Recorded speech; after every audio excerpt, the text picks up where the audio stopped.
How is my audio? It's tough to tell because you were talking so slow, but it still kind of sounded a little loud. Not gonna lie. Am I normal? Now you're normal.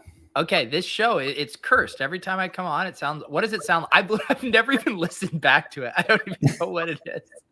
You sound fine now. It just sounds like muffled, delayed combination. Okay. Well, now my Maybe I should bring it in. Hey, what's up, guys? This is Lowell's. How's that? How's that? We should because we did. God damn it! Now my mic is my camera got all out of whack. There we go. We had the 1 week where Kitchen was out on the Swolecast, and we had Tuttle host, and everyone loved it. I think we should do. This is what's going to happen, Brian, and this ties in with the Tuttle thing. Next week is Wednesday before Thanksgiving. That is infamously known as Blackout Wednesday. That's right. And I might start drinking at 2:30 for the Swolecast to get it, see if I can make it till ship chasing. I don't know if I could do that Wednesday. I forgot. Let me see. Yeah, we might have to do it earlier or skip honestly, it. Or maybe we could do it. If you're going to be drunk the whole time, maybe I have to make it happen somehow. I will say, like, I'll be flexible. Like, if you want to do like an early afternoon show, I'm down. Oh, maybe we can. Let me check. I should know the answer to this, but I don't. You got family stuff for Thanksgiving going on? Mm-hmm. Where are you going to be? My parents' house this time. Nice. Are your parents in Chicago? They're in the suburbs. Nice. Hey, nice. You're watching Lowell's. That's the show. I get drunk and you host. That sounds like a great dynamic. So, Pete, what do you think about the cornerbacks the Chargers been throwing out there? Huh? The quarterbacks? Oh my God. It's so funny, like the players that I end up knowing. I feel like a talking point when I listen to podcasts is that people will talk about the Packers and they'll be like, yeah, and Jair Alexander is not going to play again this week.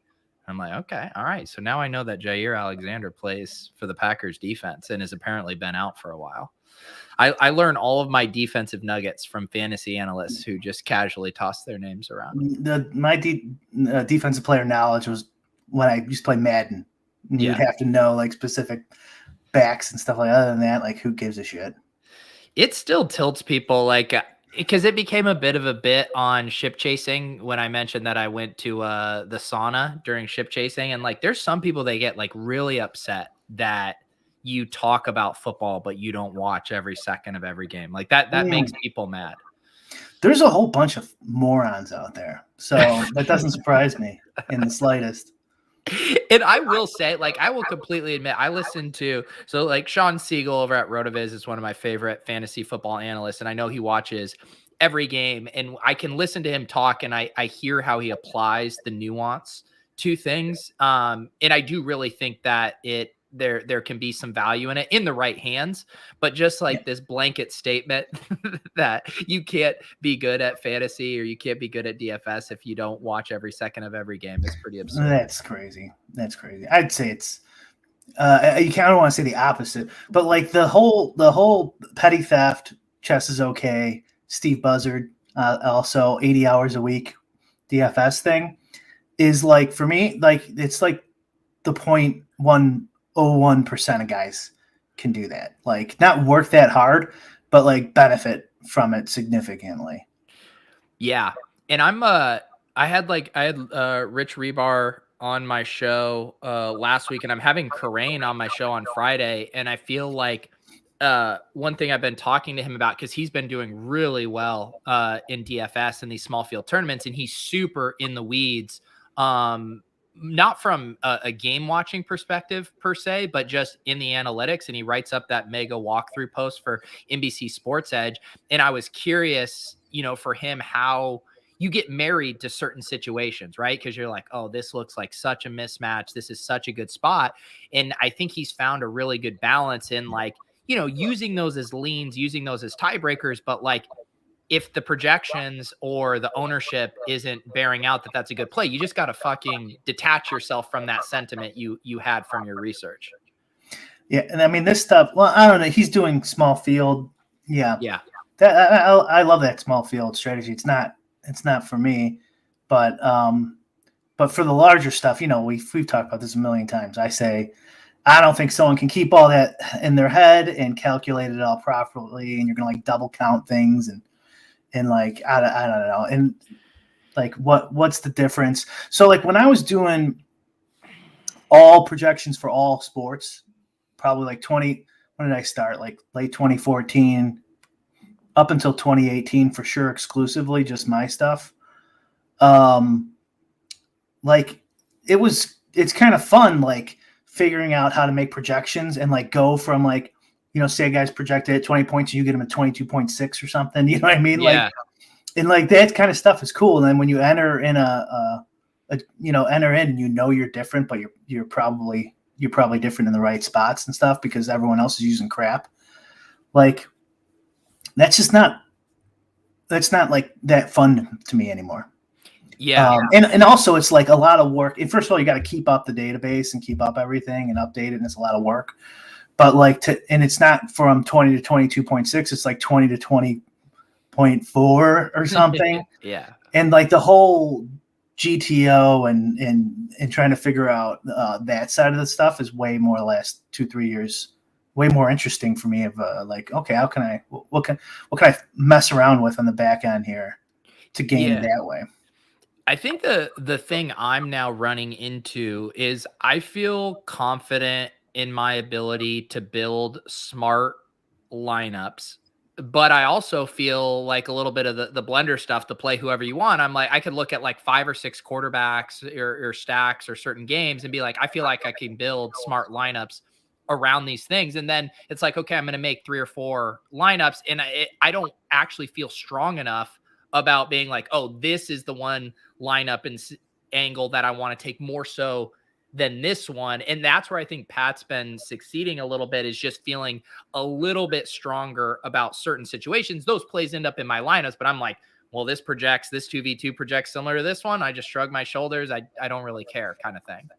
I mean, if you don't originate and you don't have some sort of big process to come up with this stuff, that's all you can do is like use tiebreakers, use the game theory and guess, and guess.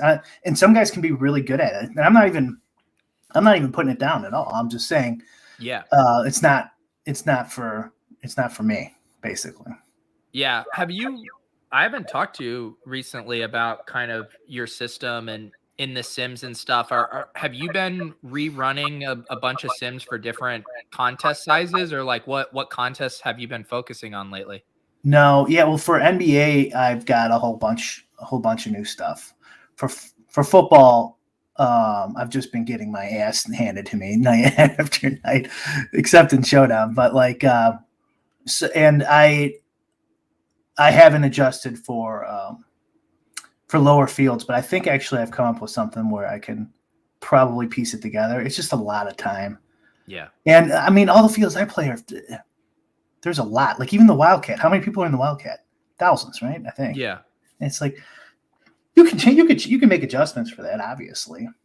But right. Right now the strategy for me is get something middle of the road and then apply it to everything that's around it. It'll basically be about the same. You know, like the jab step in the NBA. You don't play NBA, but that's kind of like a 6,000 man, 5,000 man tournament. But it has a lot of good players in it, so the ownership's going to be a little higher. Yeah, like that's kind of in between the whatever the $800 one is. I can't remember in NBA.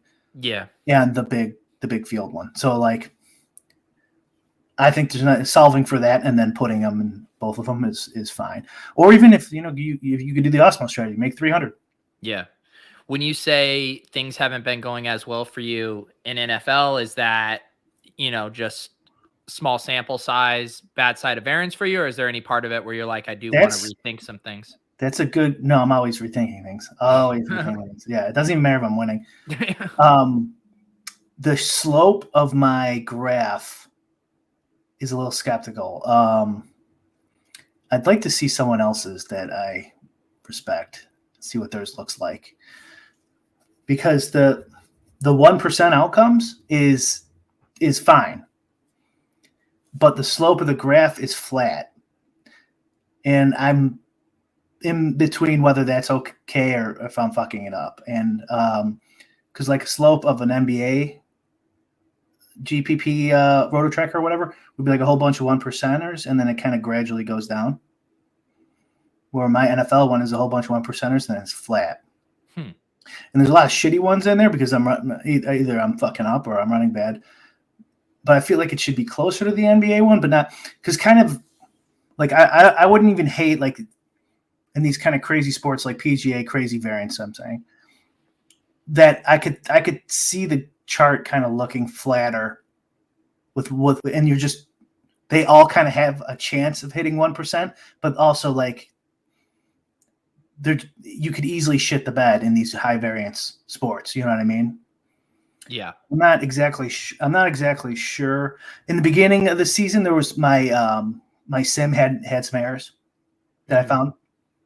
So that probably definitely was not helping. You can still get lucky with that though. I just didn't.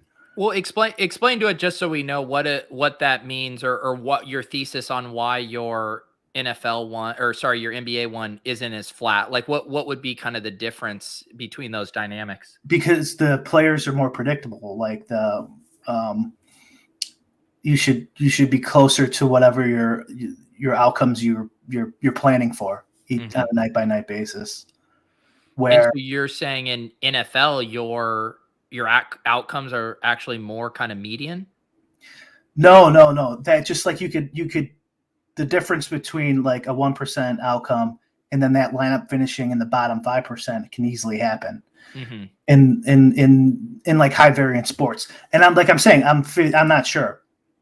I have to look into it more. I usually don't even look at rotor tracker stuff ever, anyways. Yeah. But since I've been getting my ass kicked, I'm like, okay, let me take a gander here. And so I'm not sure if that's right or not.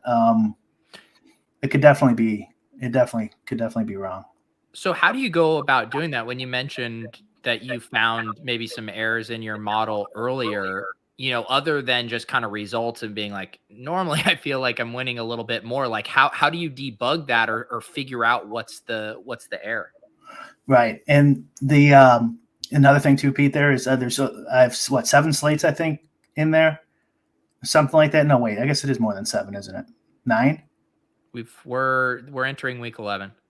So I guess 10 slates. And then the NBA already have like triple that or something, or quadruple that. Yeah.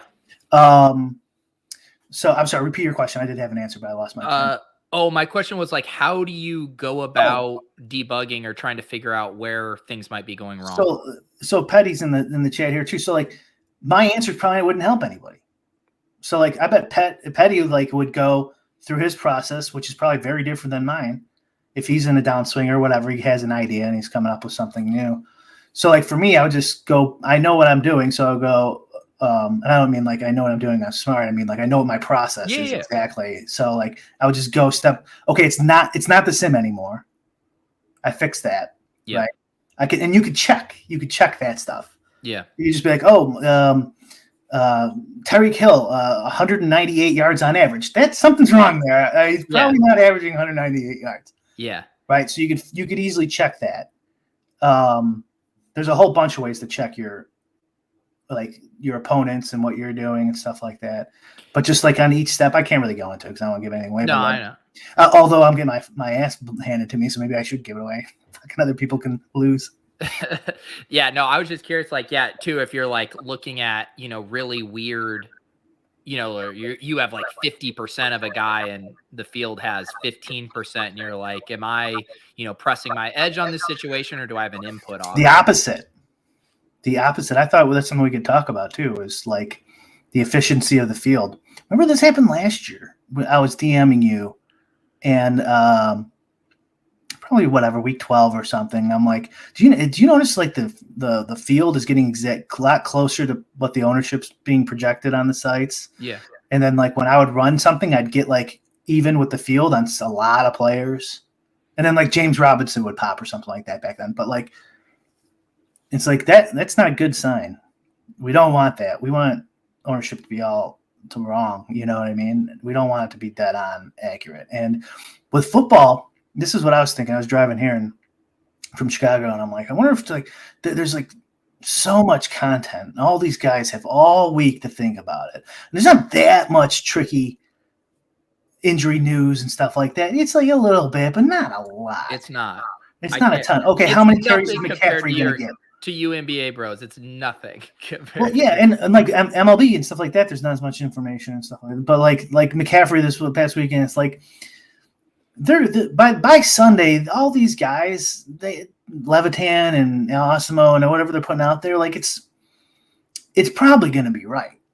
You know what I mean? And if there's props on there and stuff like that, it's like, why aren't these getting hammered then? Why aren't these props getting smashed if they're so off and, you know, you're so smart? Well, I mean, I don't know if you saw or any of my stuff from this past week, but we've now had a couple weeks with super almost abnormal percentages on what we thought were going to be contrarian plays. Like this week, it was Mike Williams, who everyone had projected between 5 to 8%. Everyone had Keenan Allen as the chalkier option in the Chargers game. And then we go and look at all of the mid to high stakes single entry 3-max contests. And Mike Williams fucking 25% owned. Keenan's like 12%. And I assume it's a factor of things largely driven by content. It was also the late slate. So I think there was probably some swaps in there as well of people thinking they were pivoting to the more contrarian option. But I feel like some of this leveling element and the content element of like, if every fucking GPP show looks at the early week projections and ownership projections, like Mike Williams is the nice pivot, by the end of the week, he's the fucking chalk, like the stone cold chalk and just an atrocious play. It happened with Marquise Brown the week before. And I feel like I'm seeing that to a bigger degree this year. Yeah. Well, that would be kind of the opposite of what I was saying, where it's like, it's becoming more and more efficient. I guess maybe not the opposite, but like what you're saying that it goes, because you said it goes to a bad play where then that would mean he's over owned and now you could go under. Well, because so my hypothesis is there is like a group of people doing, so like I think the GPP bros, a shadowy cabal of GPP bros that listen to Leone and Dink establish the million. They watch On the Contrary with Osimo. They listen to Blender and Buy 'em 4. They watch my shows, and we are all looking at the same number. Right. The same numbers, and we all see the same things, and we all react in the same way. And that tide shifts in such a big way that it's like we're now playing a game of chicken with each other almost. Yeah. There's something in NBA kind of like that. I don't want to talk about it actually because I think it's kind of a little edge no one knows about. But I could definitely see it. I mean, the problem is like, so I said efficient. Maybe that's the wrong term, because if it was efficient, then no one can win. You know what I mean? Which clearly isn't true yet. Yeah. So maybe it's just more predictable. Mm-hmm. Like the ownership is getting, because even in the Williams example, sure, yeah, but I mean, there's 140 guys projected and owned, right? So I want to hear about yours too. Yeah. We should team up, Petty, when we get banned. Petty, you can come back on the show sometime, man. He'll do the 80 hours a week shit, and then I'll run the numbers in the back end, and we'll have our syndicate just entering lineups for us, taking all your guys' money. Yeah. Well, so what? I mean, speak more generally. What's just about stuff going on in NBA for you? And I don't know. I just really like this best process I've ever had. How new is it? Like you just altered it really recently, or no? I could put it on R from Excel and Excel like stats programs I paid for. Yeah, but because I'm working with a guy who does R, and he knows DFS too, so that's helpful. Very helpful. And yeah, because working with the coders from Pakistan is like, because I'm trying to do one trying to get an MLB prop, price simulation thing going like I have for the other sports.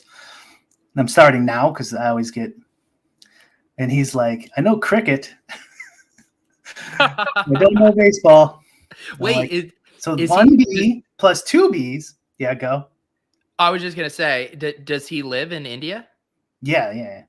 Okay. Well, you say cricket. I just assumed India for cricket. If he knows that sport really well. Oh, I I'm don't sorry. really He's know. in Pakistan. It's big in Pakistan and in India. Okay, yeah. All right.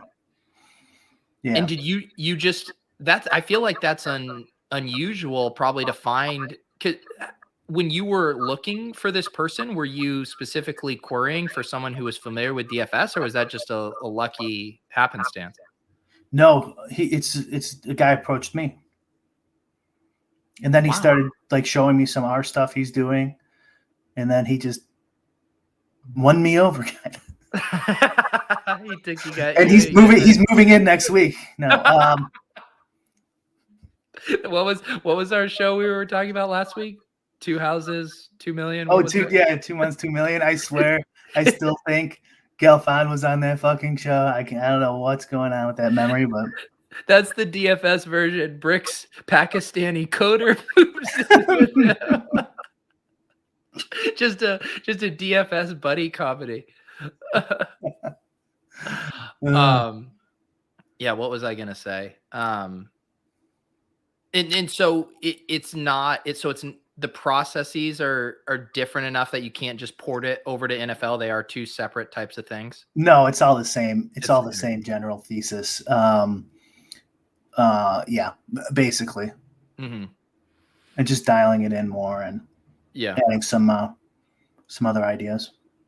Oh, I wanted to ask you about, because I saw you tweet it. I saw, Osimo and then Justin Freeman from Run the Sims had tweeted out this idea about parlays and basically pushing plus EV edges with parlays, with the thesis kind of being, in general, parlays get a bad rap of being negative EV. And we keep seeing, I think initially people saw these Osimo screenshots. I think he had another one tonight with like a 16 leg parlay for $1 million.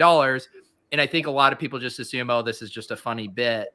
And Justin was actually looking into it and saying this could actually be a sharp way to maximize your edges. What were your thoughts on that?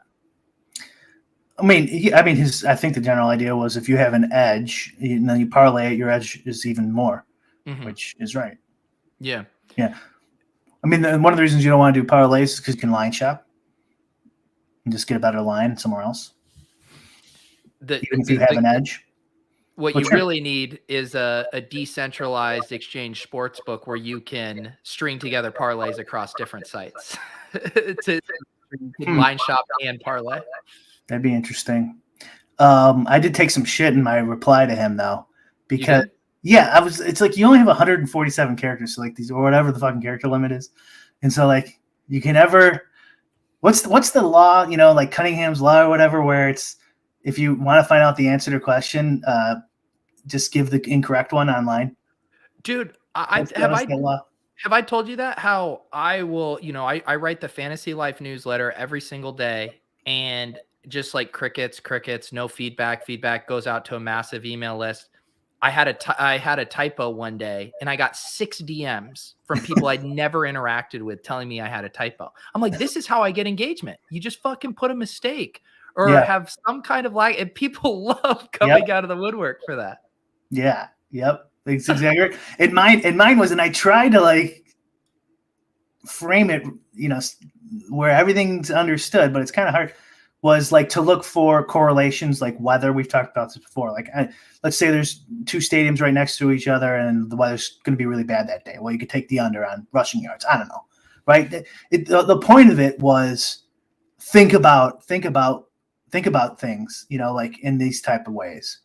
I'm not saying I know all the correlations, like the ones that they'll still allow. So, and then the other one was like QB and the opponent wide receiver, right? So you're not gonna be able to parlay that. But then I said in like the very 3 words later, in single bets, not parlays, single prop bets. So I'm like, that's fine. It won't get misunderstood. And then I had like 3 or 4 people like, you can't prop bet same game. You can't parlay the same game. Parlay? Oh, they still allow it? Sarcastically. Yeah. Well, that's it. I mean, it happens everywhere. What was the other? I always know it was a whole bit on Living the Stream, JJ and Denny Carter, where, they recommend, streamers, guys to pick up in your league. And it was a whole bit where people go, he's not available in my league. And it's like, well, they're just kind of fucking generally giving advice Right. for as many people as possible. Not in my league. It's just like people are so fucking literal and numbskulled with this stuff. It's like we're trying to directionally make points. Like you can't encompass every single fucking specific scenario. Right. And like maybe I shouldn't even, okay, because I was thinking before I tell you, I'm like, oh, this actually might help too many people. Maybe I shouldn't even say it. But now I won't. Like because it's like people will blindly. I've noticed like when I post props, people just like blindly bet them, and it's like, well, you don't blindly bet them. Like at least look at like. And the example I gave was just like two big men on the same team over rebounds. Let's say both individually are plus EV. Like you might not want to take both of them because the one guy is going to take rebounds from the other guy. Right. So you can just pick one. You pick the one you like in line shop. Just common sense kind of the way to look at all these prop bets. I mean, you still probably can make money on both of them, but it would depend. And it's like, okay, where are you getting your money from? Do they have all the correlations perfectly aligned on this too? So maybe they don't, and then both of those bets wouldn't be profitable at the same time too. So like keep your eye on that. Think about correlate. Yeah. People love missing the forest for the trees with that stuff. But I do think that concept is interesting. I've been tilting more lately about just not having legalized sports betting in Massachusetts. I've been wanting to kind of attack some more lines with stuff, and like, ETR and the Run the Sims tools, I've been feeling like I have some good edges on some spots. And then it's like, if I'm betting on fucking Bovada and they don't post the lines until like 2 hours before the game, and then I'm fucking busy on Sundays with DFS and I don't have time to bet, and everyone who's getting to bet on DraftKings and FanDuel and these other books, and I'm like, it sucks right now not being able to take advantage of some of that stuff. The whole arc of this thing just pisses me the fuck off. It doesn't really piss me off, people, but like, it could piss someone off. Is like these casinos, Sheldon Ellison, whatever, they keep the sports books offline so you don't get to play it. Then eventually you get some, you get it later. You bet the props, you win, they fucking limit you. Yeah. It's like, fuck you guys. Like, why can't Pete bet right now? And then eventually it's going to get legal, and there'll be no consequences. No, not the people who were keeping it down. Like, no, doesn't matter. No, yeah, it was just legal. You couldn't do it. Sorry, fuck you. Actually, we'll throw some people in jail. How about that?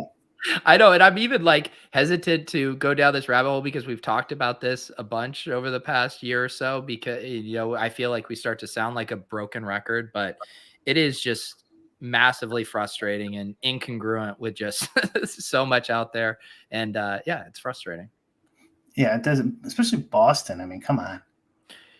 Yeah, I bumped into, when I was in New York, I bumped into John, as we call him on the Swolecast, Aguiar, from DraftKings. I met him for the first time, and I was just like, when is this going to happen? Because they're obviously very well connected with the state and the legislature in Massachusetts, and even they are just kind of shrugging their shoulders and just don't know, like, when is this going to come around? Because you would think with DraftKings based in Massachusetts that there would be some extra greasing of the wheels there, maybe, and then compared to other spots, but like that's just how it's played out. It's what, Foxwoods, and what's the other big one around there? Well, those are in Connecticut. They've been donating to these politicians for 50 years or something. Yeah. There's a long relationship that they have. Yeah. So who knows? Hopefully soon, but it would be nice to be able to dive into that more. And like I've legitimately, so I've been doing stuff with Betsperts, and I've been like tracking my bets over there and like trying to do a combo of like having fun with it and also not, bullshitting and it's really hard. I've like talking about the bets I'm making and also making sure I have skin in the game on the bets like I'm recommending has been really fucking hard. And like I've been mainly talking about sides and over-unders because that's what everyone has access to and I have access to. But like the prop stuff has been super tough. And then people are like, well, I got this line here. I don't have this one here. And in just doing that kind of content makes you quickly realize like how hard that is to pull off in general, much less when everyone doesn't have access to the same books. Yeah. Actually, I started writing out, remember how we talked about, was it last week or 2 weeks ago, that like vote app idea I had, like combined with like crypto? Refresh my memory. I vaguely remember it. So it's like Miami coin. Remember we talked about Miami? Oh yeah. And Miami coin, they're like blowing up. Did you see that? Not blowing up, but like they were on the Pop podcast. Were they really? They have New York City coin coming, and that their new mayor Adams has already said, he's down. He's taking some of his paycheck in Bitcoin. And there's like everyone's getting excited about it. I'm like, Miami coin fucking sucks balls. Why can't people see this? Like Miami coin sucks balls.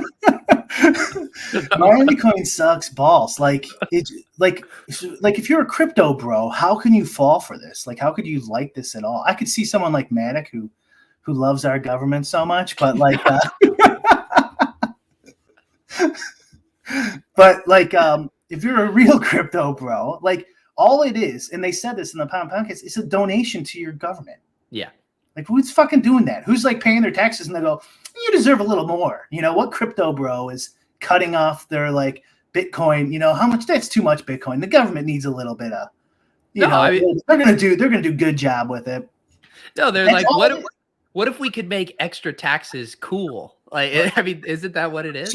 So here's their argument. So to steelman them a little bit is it like the mining fees could come from anywhere. So people are giving the residents the treasury free money. So like, okay, fine. Let's just say that the Miami people are just getting free money there. It's still in the city treasury. It's run by politicians. So it's at the whims of politicians. So it doesn't like they can give it to you. They could take it away. They could spend it on something else. So it's just another piece of the budget. Like it doesn't mean like, oh, Miami's going to get all this free money. It can change in the blink of an eye. And like Suarez is in charge now, right? He's huge into Bitcoin, but he could easily, he probably will. He seems like he has political aspirations. He'll be on to governor or senator or run for president. Who knows? Like someone else is going to get in there. And so it's like, okay, now you're giving them it's up to almost like over 20 million already, the fund. It's crazy. So yeah, I mean, I just think it's like the whole problem with government is incentives and consequences issue. We talk about this. They have the wrong incentives, right? Where they will like the gambling problem in Boston. They have a relationship with these casinos. The casinos give them money. They're only there for a few years, so their time preference is off. They will go, get their buddies and kids and friends' kids jobs through the private sector, through using their influence in the public sector, right? And then there's no consequences for any of this shit. So like that's what my idea was is so a legislator has to like use this app that's hooked up on the blockchain, and the constituents vote on the bills, and whatever they vote for, that legislator goes in there and presses the button, voting for this one, not voting for that one, voting for this one, not voting for that, and then they get incentivized from the fund. So instead of the fund going anywhere, it's just a decentralized fund, right? That's like accumulating interest. Same idea, 30% coming from the miners' fees. That's building up over time. And every time you vote, you get a little bit of coin, and you could maybe get a token, and then you could use that for governance and stuff like that. And the legislator also gets money paid out over time, so you can expand their time preference from high to low. And then if they don't vote for what their constituents want, the constituents say that can like have a majority vote to say that they don't get any of the fund. And the fund eventually could outweigh any benefits they get from the power of the state. Yeah. Especially at the state and local level. These guys in Illinois, the reps, they're making like 45 a year. You know, the senators are making like, I don't know, 60, 75, something like that.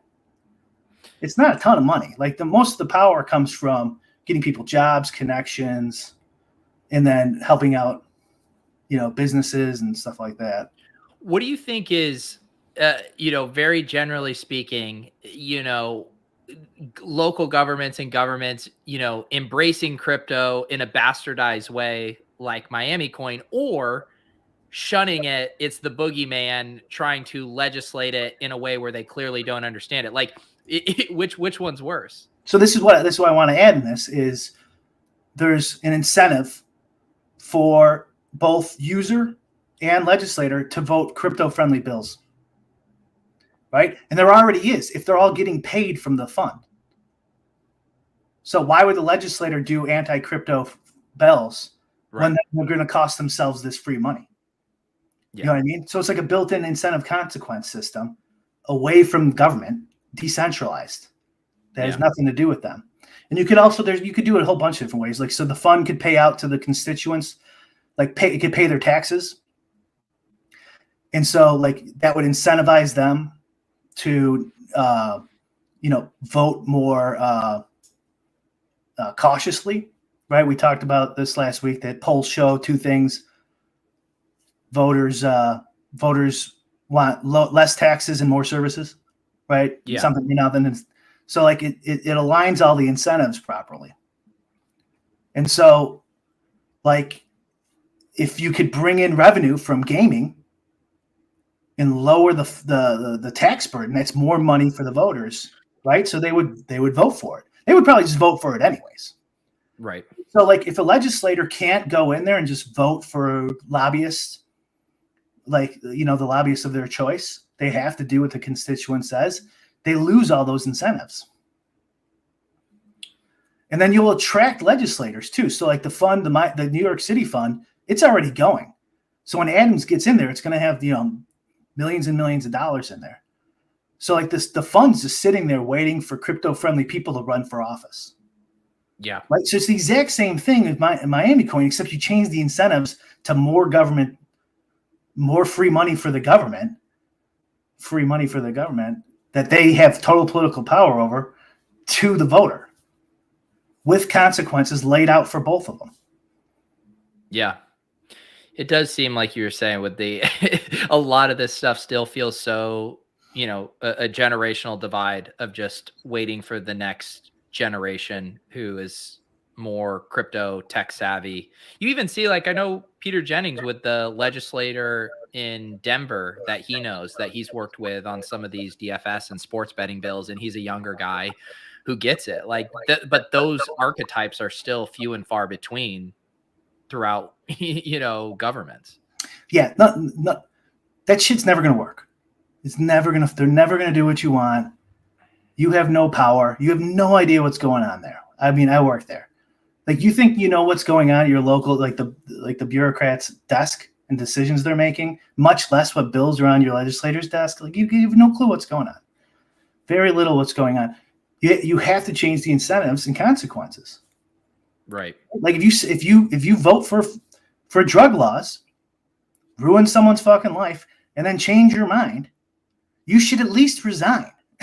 You know what I mean? Like, you should at least be like, holy shit, I ruined a bunch of people's fucking lives here. Well, isn't that, I mean, that was what, isn't that what Taleb's book too about in Skin in the Game? And he used the example about, you know, if you build a bridge and it fucking collapses and people die, like, you should be held fucking accountable because you built a bad bridge. But the current system right now, you build a bad bridge, it's like, well, your contract's done, and it just, you shrug your shoulder and move on. Certainly. Yeah. Yeah. And some of these too is like short-term, long-term solutions too is tough. Like if and this is another thing why I hate Miami coin, I like something similar to my idea, is because, like, don't we think the long-term solution is getting the money back into the people's hands and away from the Fed bank and away from the money printing, and then we could choose how to spend it and there's nothing they could do about it, right? So like, you want to incentivize crypto people to be in the office and people to vote for crypto-friendly bills to protect and achieve that, right? So you give them crypto. You just fucking bribe them. Yeah. With and then they can go, and it's also it's democracy. Everyone fucking loves democracy, right? And so it's democracy in action. So there's tons of just the app alone is a good political campaign, right? I'm going to vote for exactly what my constituents want. Yeah. We're alienating our audience. Lichmo Codister earlier said he says, I like it, but I don't understand it, but I support it.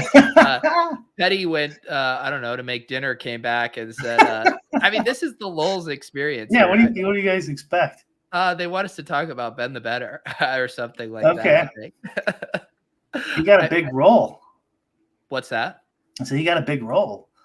He's got that role in 3 Men and a Better. I know. DK's next big series. I had to get some use out of that photo. I put it on the thumbnail. Did you see that? Yeah, that looks hilarious. Is that Marcos doing those photoshops for you? Marcos did that one too. Yeah. Shout out Marcos. Appreciate it. It was because it was last week we were watching the trailer clips for episode 1, the teasers, and then episode 1 came out shortly after. It must have been Thursday or Friday. What was your reaction to the first, what was it, like a 6-minute episode? Yeah, short. That's my reaction. Yeah. That was short. And shouldn't they have another one out by now? Or is it tomorrow then? You would think so. I mean, it's appointment viewing. Right. Yeah. I will say it was my fear kind of came true. And I mentioned it last week where it's like, I want to be a fly on the wall of these guys hanging out and get some really organic conversations. And it was a lot of staged, forced conversations that, we love Osmo, we love Tom Kennedy, but I know they didn't fucking have that conversation. The acting was beautiful. Yeah, I want more acting. I will say some of the screen grabs I got, like the whistles go woo was so fucking memeable. I mean, the backwards mini shot, the pointing to his fucking, what was that? Like a wall of computers at the University of Connecticut? Oh, we got to meme that. We have to meme that one. My God, I have like 3 or 4 screenshots saved, and we do actually need to create some. I mean, one of them. Did you see that one? What was the one you did? I missed it. I probably missed it. The Impractical Jokers one. Oh, okay. I think I did see that one. Yeah. And what was Alex today posted a photo doing push-ups? Yeah. Looked like he was doing a little bit. Well, he had shared the video from Big T, so I assume it was footage from when they were in Miami. Here, let's pull this up here. Here's Alex. Very wide position here on these push-ups, but pretty solid form otherwise. I don't really have any disagreements with this. I think there's a large contingent of people out there who don't approve of your judging to begin with there, Pete. So. I was just going to say, it was because it was back-to-back weeks where Leone beat A Raven in the Thunderdome last week, and then I think A Raven won it this week.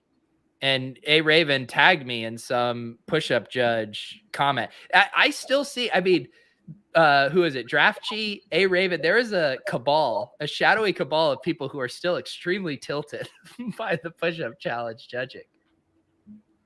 Oh, I'm sure there's some people. Draft cheats over it. I wonder who lost the most. I lost $1,000. Look, I don't know what to tell you. I don't know what to tell you. You were my advisor. I know, that's what you're saying. I didn't think Bales was going to be able to do it, and then people are actually mad at me for thinking. What was the total? I don't remember. What was the over under? Was it 3,000? No, wasn't it like 2,300 or 20? It was somewhere in like the mid two. Maybe it was 2,500. I want to say it was like 22 or 2,300. I don't know, something random. I can't remember. No, it wasn't enough. Whatever the fuck it was. Also, I did just notice in this video here, do you see the boom mic here? So this is, you could see we got the DraftKings team here in the top left. Yeah, and I'm assuming there's a camera in front of him because he does like some little pose for the camera. I mean, DraftKings, come follow Brian and I around for a weekend. Let's head out to the cabin in Chicago. We'll give you some me and Peter really worried about Big T and Whistles Go. Whoa. How was that? Was that good? I'll be like, I was really worried about Mike Williams getting steamed in the SPY this week. And boy, did that happen. I thought he was going to come in at 9%. And instead, he came in at 30%. Oh, wow. Oh, yeah. You were trolling my 8-year-old photo. You were acting like that is not the look of a boy who would go bear fishing. Who would eventually, try to say he could give out lessons on barehanded fishing. I mean, I think maybe our wires got crossed here. I didn't realize you were like doing deep sea fishing where you were pulling out fish that had fucking spikes coming out of their, scales. Like I just pull a nice little trout out of the ocean. I mean, trout. No, I'm not. It's totally uncalled. The gloves are completely uncalled for. And I deserve everything I get. Can we just please? I don't think I've seen this person in our chat ever, Rushia. It just comes out of the woodwork to get all horned up over Pillow Girl.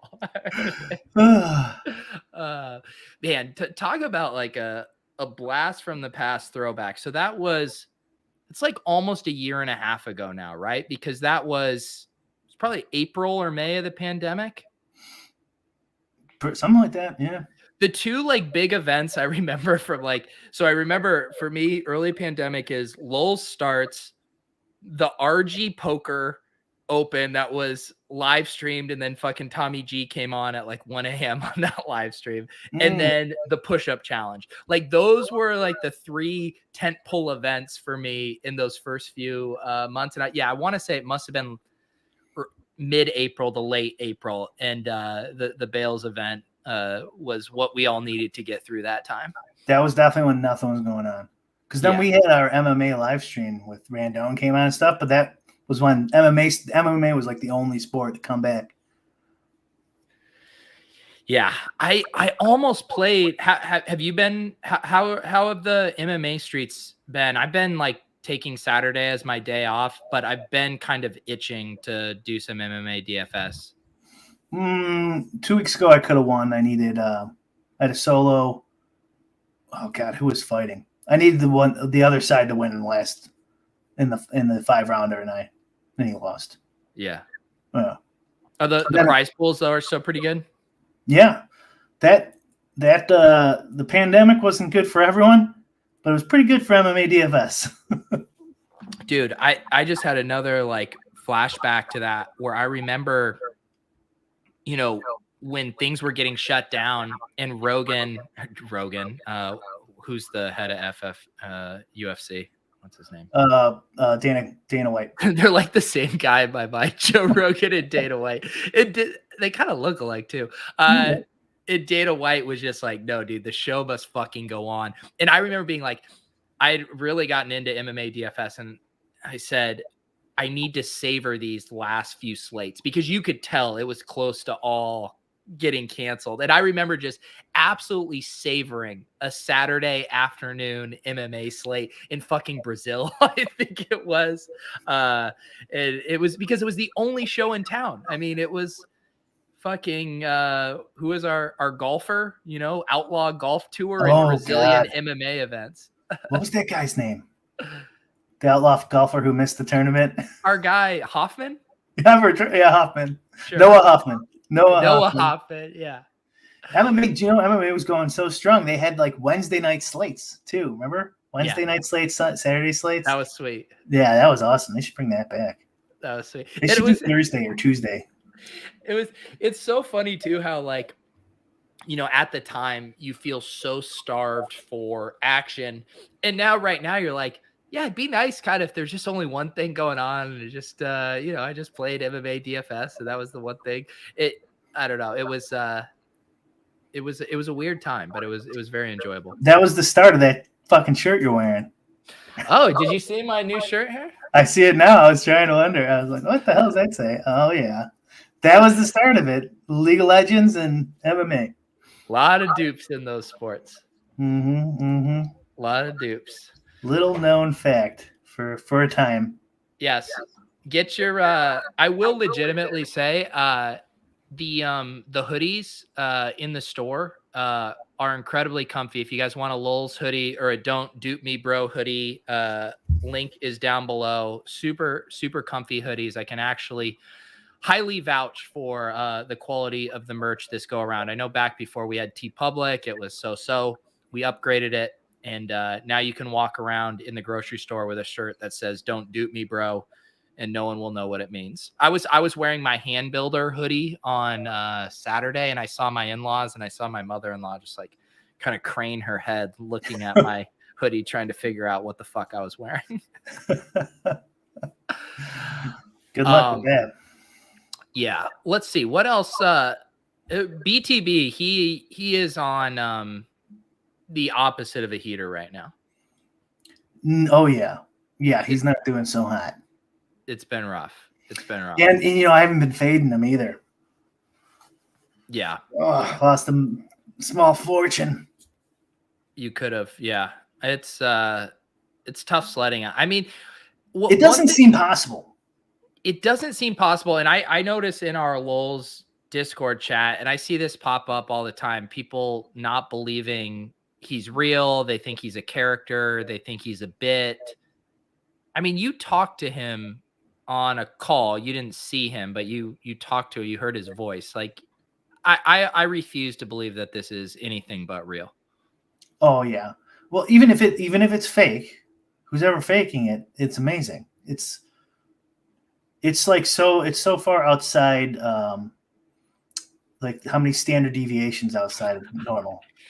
Like I could legitimately try to lose at that clip, because if you think about it, right? Like if the lines are so efficient that, a goldfish can go around 50%, it would stand to reason that being incredible at sports betting or being awful at sports betting would be equally hard. Like to those magnitudes. It's impossible. Someone needs to do a data analysis of this data. I feel like it's definitely a 1% outcome, maybe worse. And you know what I think part of it is? People like getting on the fade train.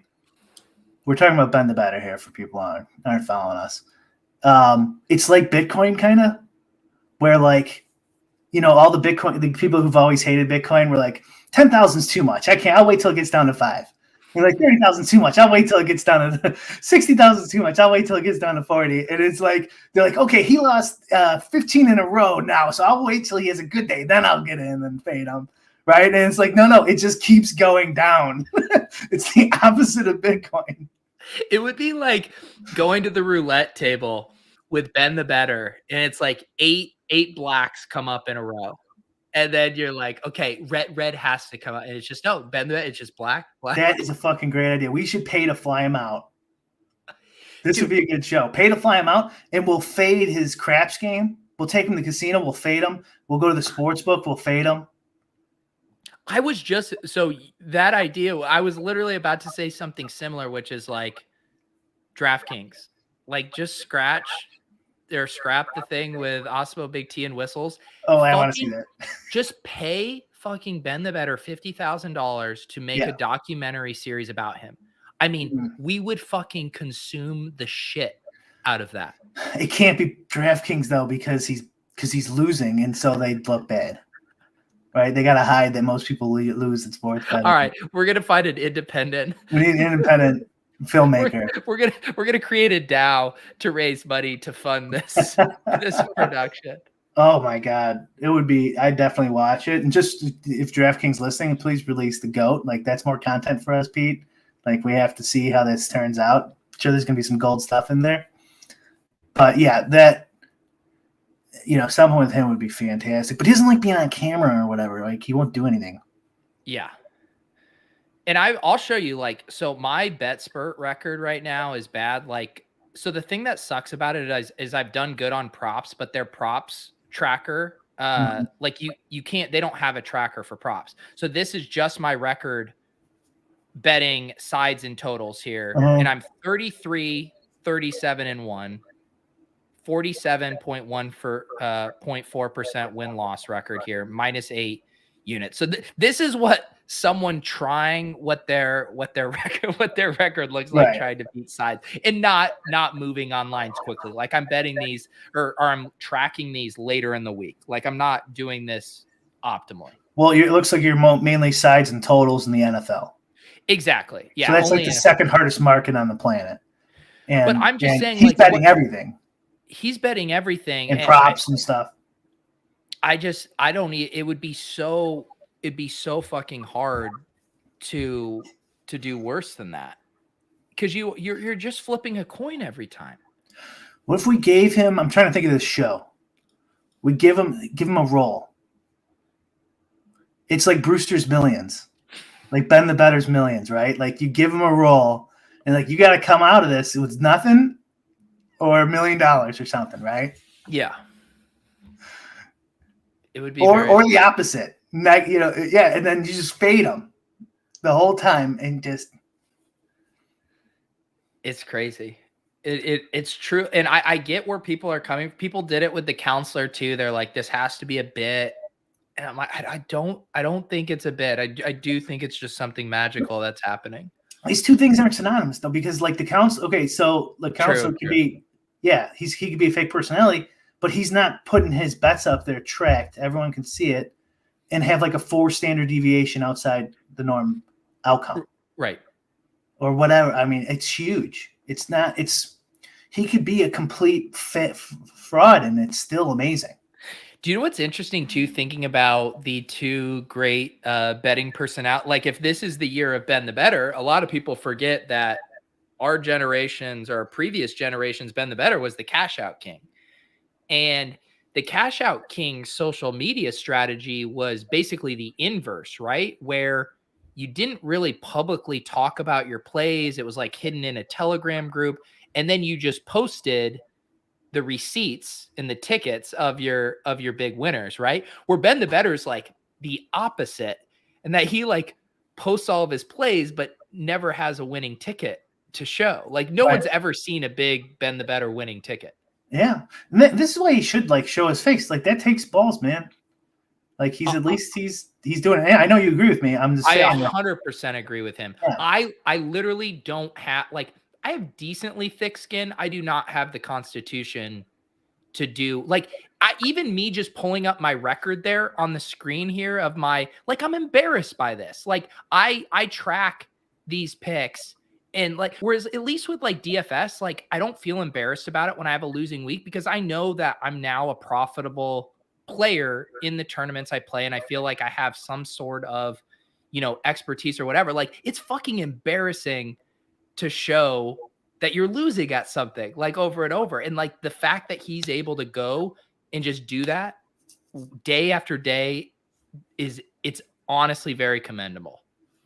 Yeah. And people like, oh, he's a fraud or whatever, or he's selling picks. It's like, it's your choice to subscribe to his Patreon and he puts all his info out there. So like, do it or don't, like, shut the fuck up. Like, I can't stand all those preachy people like you're selling picks and you're not plus EV. Yeah, everyone knows what's going on here, buddy. Shut the fuck up. And again, we can talk about being a sports bettor. He fucking has built a brand. He has people all over this industry talking about him. We are talking about him. Blender talks about him nonstop.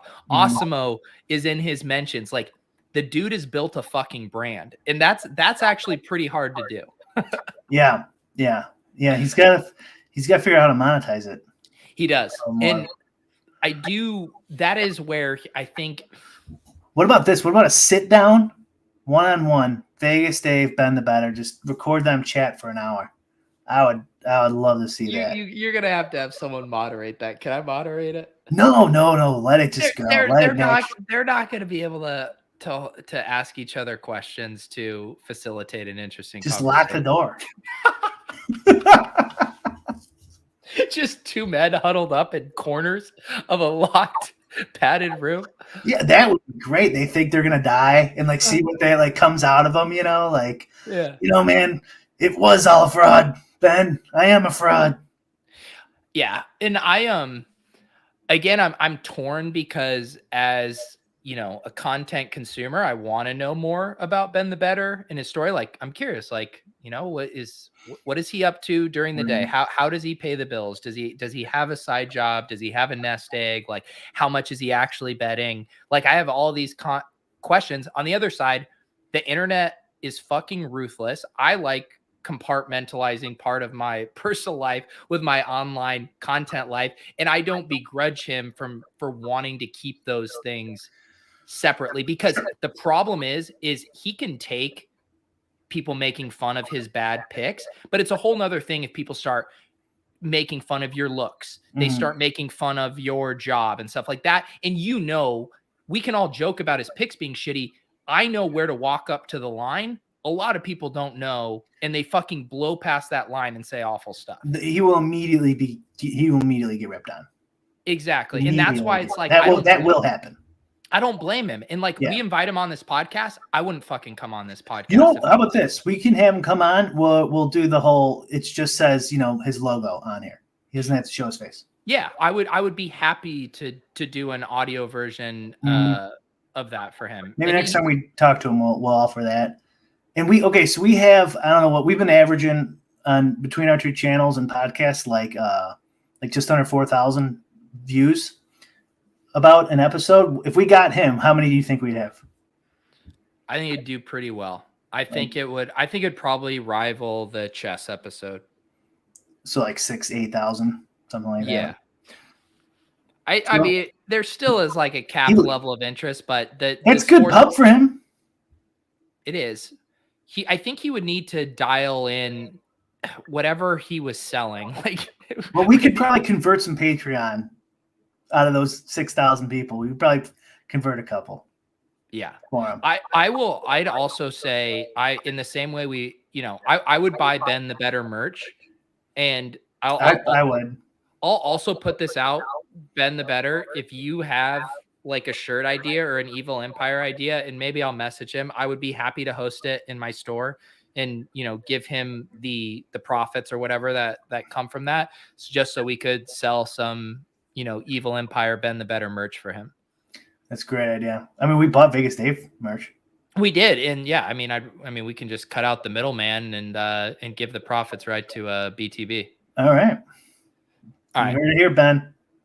There we go. All right, guys. Thank you for tuning in to a winding, rambling lulls episode in the only way we know how to do it. Brian and I will huddle this week to figure out our Thanksgiving show plans. Might be a different schedule than usual. All I can promise is that I will be drunk for the episode if we have it.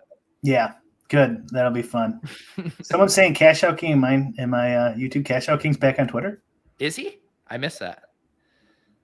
I was legitimately a little worried about him. Yeah. Just his health, because we hadn't heard about him in a while. Yeah. He said he attempted suicide and then he logged off his Twitter. It's like, yeah, that's a little scary. Yeah.